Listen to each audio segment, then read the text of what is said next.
He has been impeached. He has been impeached.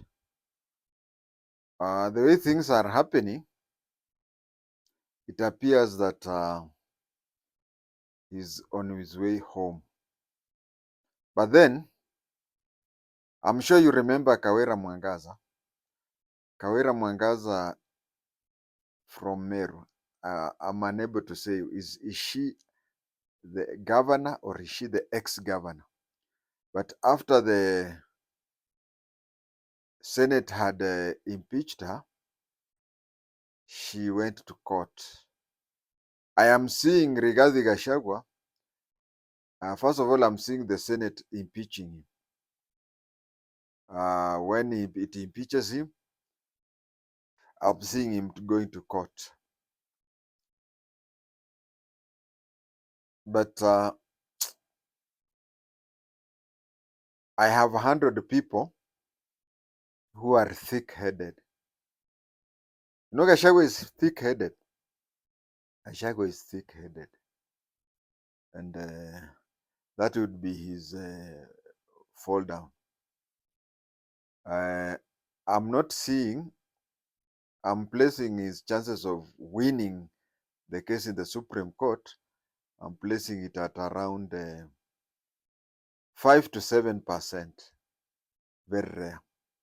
But what I'm seeing is that immediately the Supreme Court, in the Supreme Court, he'll go for a trial. The trial will be just like presentation in a court of law. But as impeachment means, impeachment is a political trial. So political trial is not like a judicial trial, where in a judicial trial, you find that, especially Kenyan judicial, which is one of the best, I can tell you. Judicial trial, there is only two things that matter. The first thing that matters is the law. And the second thing that matters is the evidence. So it is the law and the evidence.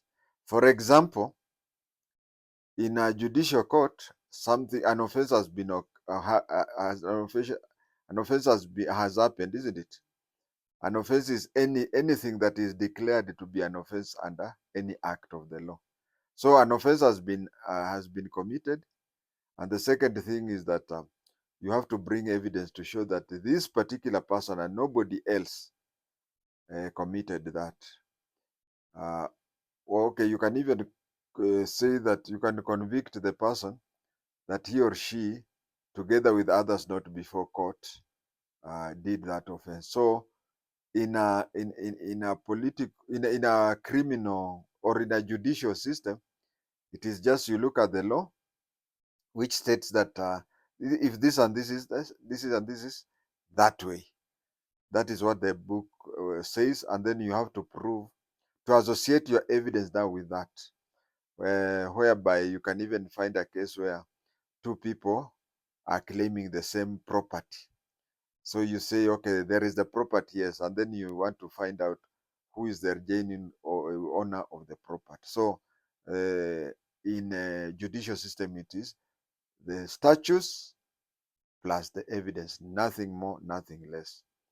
But in impeachment, because they say that it is to protect a public officer from going to jail. So during the impeachment, it is just a trial, but for a public officer.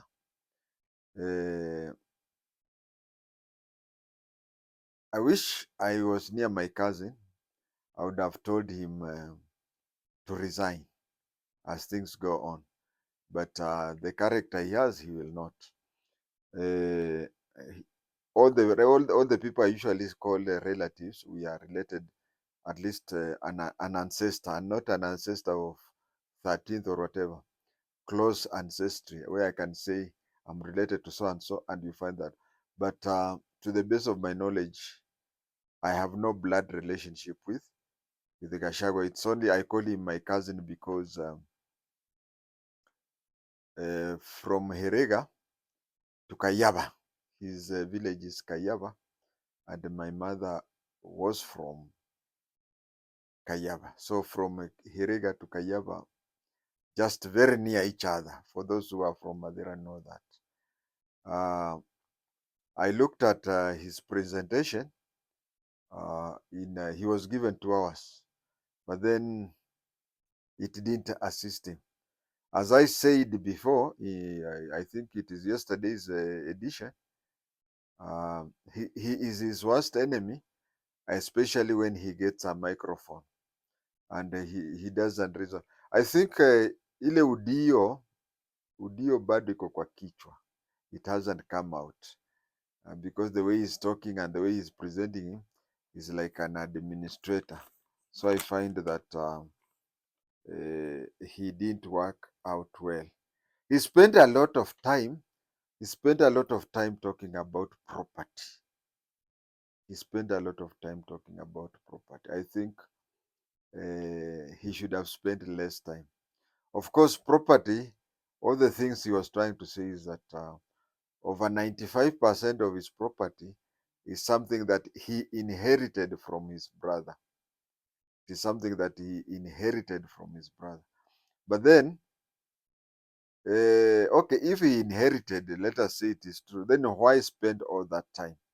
But you find that the more time he was spending trying to justify that he inherited those properties from his brother, you find that they are not making sense. They are not making sense. Uh, it's like somebody who is in a hole. The last thing he'll do is dig more because he'll go in and in and in. But that is what he was doing. And even when he was talking about property, he was not making a lot of sense.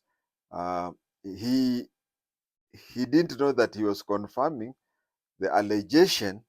He's confirming the allegation that when his brother was the governor, uh, he he used to get most of his. Now you see, he's trying to show that he did get the property when he was the deputy president, but without knowing, he's trying to prove the rumors that has been going on. You know, there have been rumors that when his brother was the governor for Nyeri, he's the one who used to run the county, and he used to have so many dummy companies. He used to have so many dummy companies that he would use those dummy companies as conduit for corruption. Now let me show you one example. He has given so many companies. You'll find that many of them are dormant, are dormant. But you see, it's not like me or you. You see, a person like you, a person like me, I can start a security company, but then I don't get assignments, so it becomes dormant, something like that. But then you'll find that he has so many dormant companies, which shows that there were special purpose vehicles for corruption. There were special purpose vehicles for corruption when his brother was the governor. And then there's another thing that I was taught at CID training school. There is no perfect crime. Let us take this example. You may find that I'm a very good investigator. You can find, and we have a lot of good investigators who later became criminals. So you find that there is a case that is very hard to prove, and there is a very good investigator who is investigating. I mean, you find that in that area, whenever there is a tough case, they send for a certain detective. Now you find that with this detective, when later he becomes a criminal, you would think that from his experience, he would have a lot of loopholes to do that. But then you find that his colleagues, some of whom he even taught, watamshika tu kiurahisi rahisi. So we tried to ask that when I was at CID training school, and we were told that there is nothing like perfect crime. You can organize a crime to the best of your knowledge, but you find that there is still loopholes. Like now, he has mentioned so many companies. The question is, why do you have? I mean, why do you have to have 20 to 30 companies. Why don't you have 3 or 4 and just stick to that, or a maximum of 10? And you find that you have 30 companies, and out of those 30 companies, the active ones are 10, 20 are inactive. That one may lead to a suspicion that maybe you have started those companies as a special purpose vehicle for, you may have started these vehicles as special purpose vehicle for corruption. Another thing that he did not notice, and I don't blame him, because I've just told you that what we were taught in CID training school is that no crime is perfect. No crime is perfect. You must always leave fingerprints there. He has mentioned so many companies that are owned by his 2 sons. And then you find that these companies, when they were incorporated 15 years ago. Now, one of the sons is 30 years.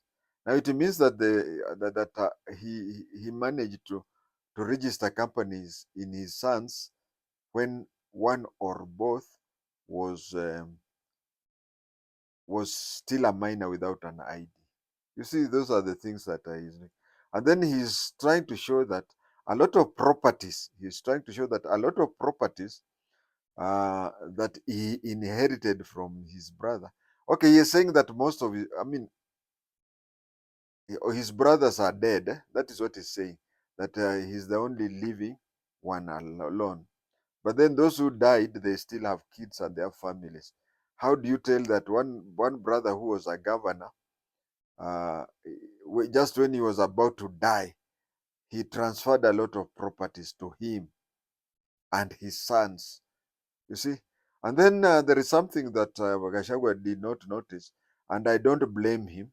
I don't blame him because I was taught that even I am seeing a lot of loopholes in his undertakings. But if shetani akiniingilia, I start crime, I will be caught by even simpler, because there's nothing like a perfect crime. He's saying that when his brother was about to die, there were 3 people whom the brother willed that they are going to be the executors of his will. And then him plus other 2 people. And then it comes out to be that he is a beneficiary of the will. According to the Kenyan law, uh, a beneficiary is not supposed to know the content of the will. Now here he is, his brother is saying that when I die, or if I die ahead of you, you are going to be the executor of my will and property. That is one. And then at the same time, in that will, you are included. I want to say this, and this is how the case of Cohen. If you look at my past videos, I've talked about it. Cohen's sister said that Cohen, in his will, he had disinherited his Sarah, and he had transferred everything. And she came. I don't blame her, because in developed country, Europe and USA, you can write a will and say that all your billions, you are leaving it to your pet dog, or you can leave everything to the charitable organization. I am avoiding to use the word developed countries. In Europe and US, if you say that, your will be honored. But in Kenya, there is a lot of questions. For example, if someone dies and he leaves a lot of properties, unless the property is equally shared among the people who are, but if it is not, there is a time when you can even go to court and contest that and say it is whatever. And then you come and find that there is this Vipingo Hotel.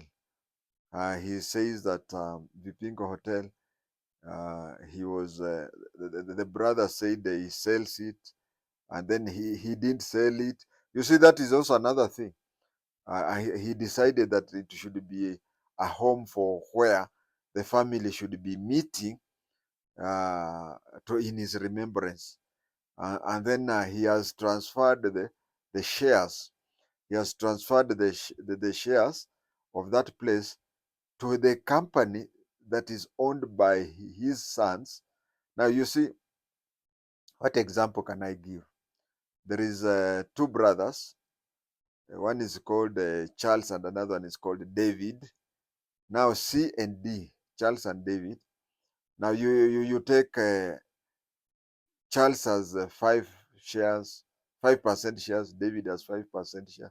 And then a company that is incorporated in their name has 90% share. Now you find that, and also there's another thing that didn't make sense, and I think he has exposed himself more. For example, could we be saying,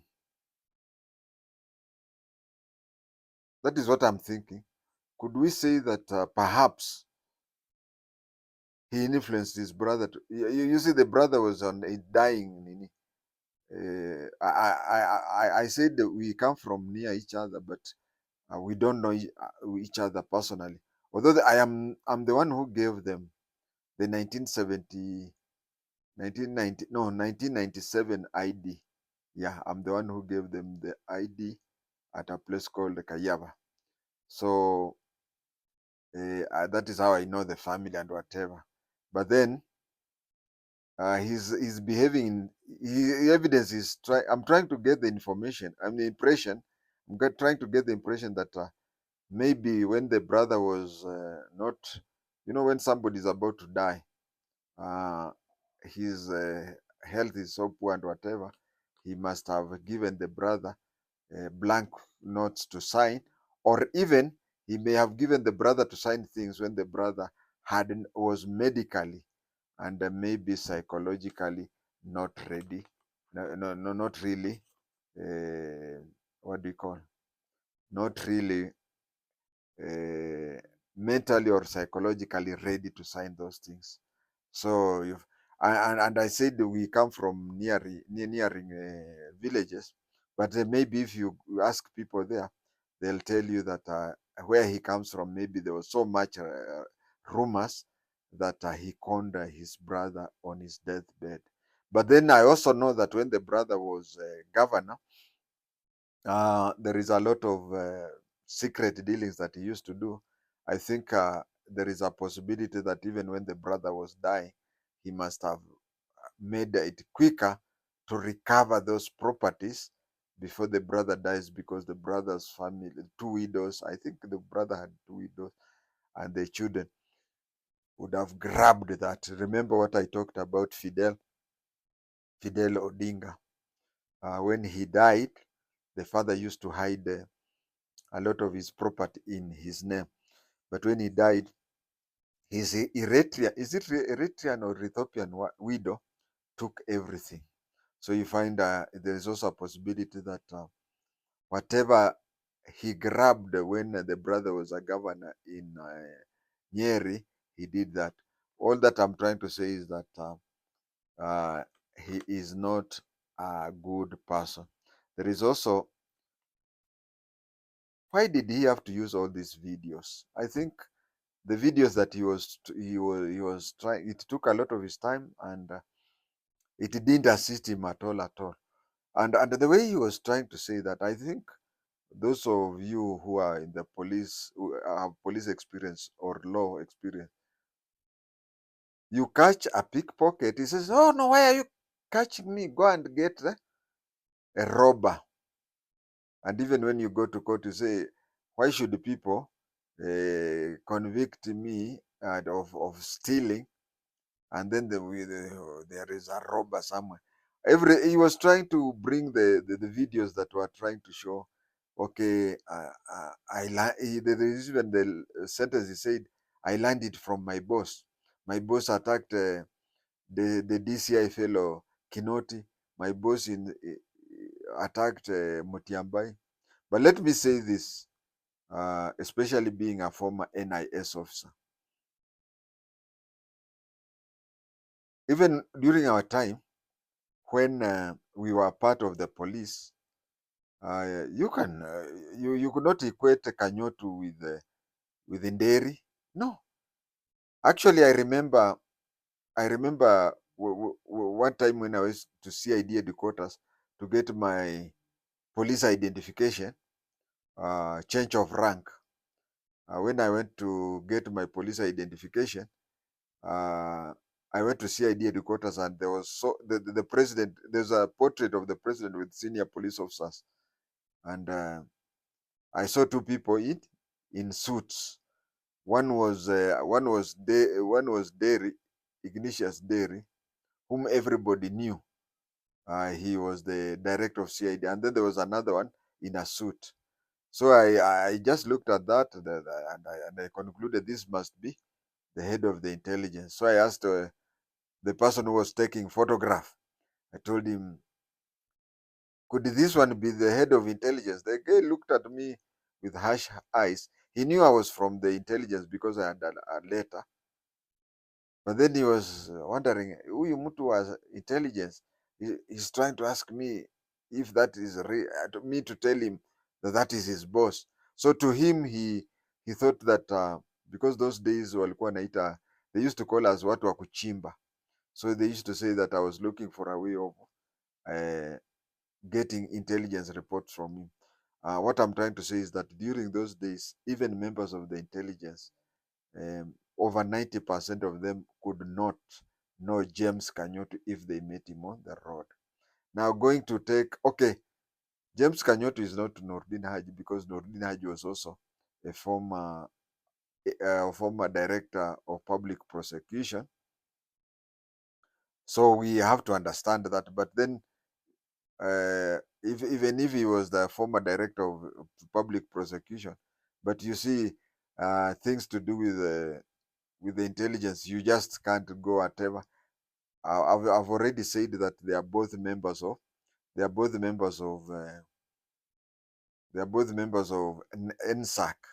But then, even those days of our time and whatever, there's no way. Okay, you could confront the CID person from even when my father was still in the CID. But the intelligence people, they keep off. So this thing, saying that since Ruto as a DP attacked Kinoti, yeah, since he attacked Kinoti, then I am ready to attack the head of intelligence. No, I can equate that to somebody who says that you have arrested me, a pickpocket. Why don't you go and arrest? Uh, why don't you go and arrest a robber? There is also another thing I've noticed. Uh, why is he always mentioning Kalenjins? The other time he was saying, my driver is my cook is Kale, whatever, whatever. And even when he was showing the videos, he was showing videos where he had gone to Kericho, he had gone to Wasingishu, he had gone Rift Valley, whatever. You see, he may try to show that he has been out of the mountain, but when he tries to show that he's only going to Kalenjin land, then we say that the story shareholding is true. And I mean, if he was to show that he had been out of the place, he would have even shown he trips to Kisumu, trips to Western, trips to Coast. Okay, he went to Coast, but only on issues of narcotics only. He should he did political meetings. It was just mountain, and then he comes and says, no, it was not the mountain. It included Kalenjin land. And then even when he went to Kalenjin land, he said, hii serikali yetu ya mlima na Kalenjin. So it was unwise for him to even bring this issue about Kalenjins. And then he talked about, and it was very much unfortunate. I know he was trying to use that opportunity to undermine leaders from other parties. And this is wrong, because on one side, you need people to vote for you. Now, when you talk about ANC, ANC has how many? Okay, let's say Ford Kenya, because Ford Kenya has more muscle. Na when you start saying Ford Kenya walifanya hivi na hivi na wakapewa speak, ati Amason King yeye alikuja tu akaitisha tu ile speaker, alijitetea peke yake, na mimi natetea watu yangu.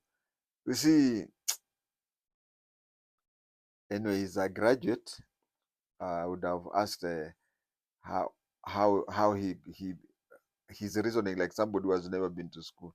And then again, like somebody corrected him, he was told that the only nominated MP for ANC is not a lawyer.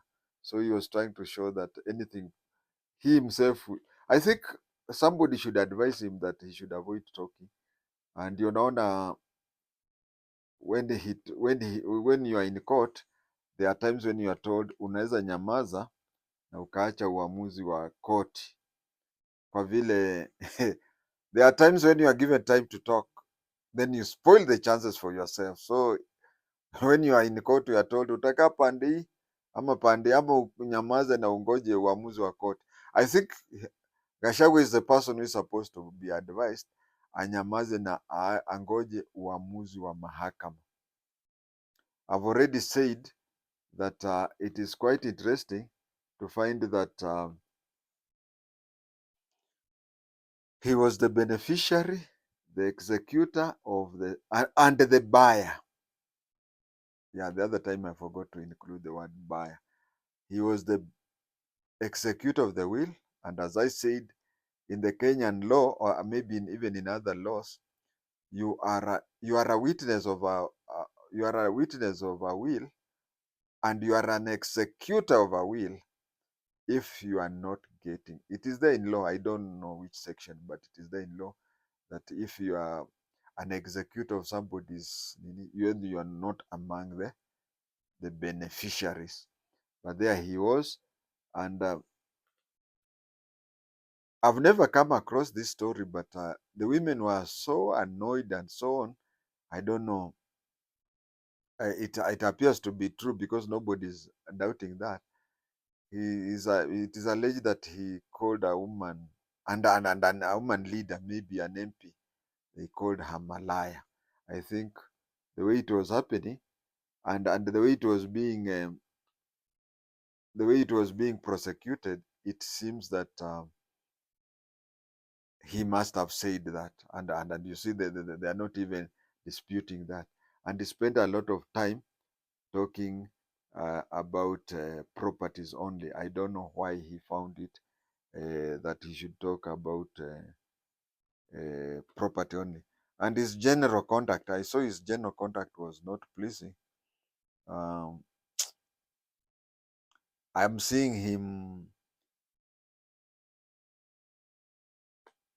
dying on the field wanasema the Swahili say kwa mwoga kunaenda kicheko na kwa shujaa kunaenda kilio. He's going to the Senate, and the way I'm seeing it, you see a person like the president. Of course, Ruto has an element of, and that is why the two are not agreeing. You see, forceful people cannot stay the two of them together. Ruto is a forceful, Rigathi Gachagua is forceful. If it was somebody like Kindiki or anything, they would have gone on well. And also, even two cool guys can stay together, because you remember we had Mudi Awori and Kibaki. But two forceful people, uh, Ruto, there is an element of deciding something, and then and it is just not an element, a big element of him going his way. But even if he's a forceful fellow, I think he's a consumer of intelligence, that these things are going the way they are.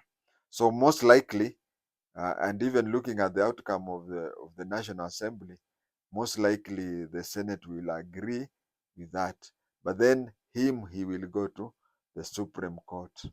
But then going to the Supreme Court, As I said, he stands a chance of between 5 and 7% of winning. So kiburi chake is making it that he is going to most likely I'm seeing him losing. And you see, the problem with being impeached is that somebody was saying that in the Kenyan law, if you're impeached, you stay for 10 years without being elected, and without being elected or even appointed in public office. I don't know where it is written that. I always thought that there was no exit plan, but even with 10 years, you see a lot of things happens in 10 years. So I think that would be that one. I'm not seeing him going back to politics or public service later because of his kiburi. But anyway, that is what is happening. We expect in the next towards the end of this month, the what do you call, the Senate will impeach him, and he will now go to court, and then somewhere around November and December, most likely towards the end of November, the High Court, the Supreme Court is going to decide that he stays impeached, and we will have wasted a lot of our time doing that. Viewers, that is for today. Let us keep on watching. It is a topic that we have been assuming that it is ending. Every time you think it has ended, but it is not ending. Like now, expect a all drawn out war. And once the Supreme Court declares him unfit to hold the public holiday, although it agrees with what the Parliament has said, then there is going to be the second problem.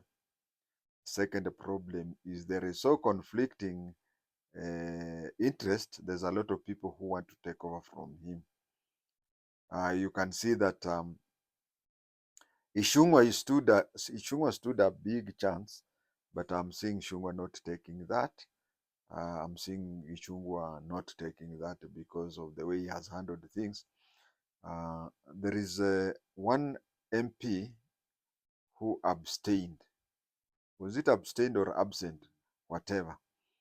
I'm suspecting this Ishungwa. So Ishungwa playing neutral or anything or cool, he may have calculated that as placing himself in a better place to take over.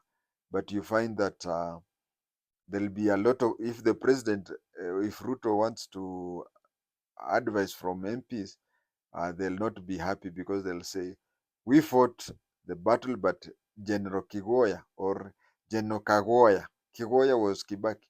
Now General Kagoya hid and then he came to take whatever. So I expect he has gone out. We have Irungu Kangata can make a very good person, but you see, Kangata would have been better if he had been a person on the ballot paper in the 2027. Some people are saying that Nani could be there. Waiguru, but Waiguru, I can equate her to Kinoti, not Kinoti, Kingori. I would equate her to Kingori. Kingori may have even ended up as an inspector general, but you see, when people know you want a certain position early enough, most of the chances are that you'll be blocked. So Waiguru, I would even, a lot of people are saying Gladys Wanga is out, but I would give Gladys Wanga more opportunities. But then everything being equal, we expect Kindiki, Kithure Kindiki, to be the candidate. But whoever it will be, and I would not advise anybody who's a governor, that is Kangata, Gladys Wanga, and Waiguru, Kangata, Waiguru, Gladys Wanga. I would not advise anybody to leave the position and go for that. Remember, if Rigathi Gachagua would not have been made a VP, the next 3 years would have been comfortable as the MP for Madeira. So usiache mbachao, hiyo ingine jimalizie.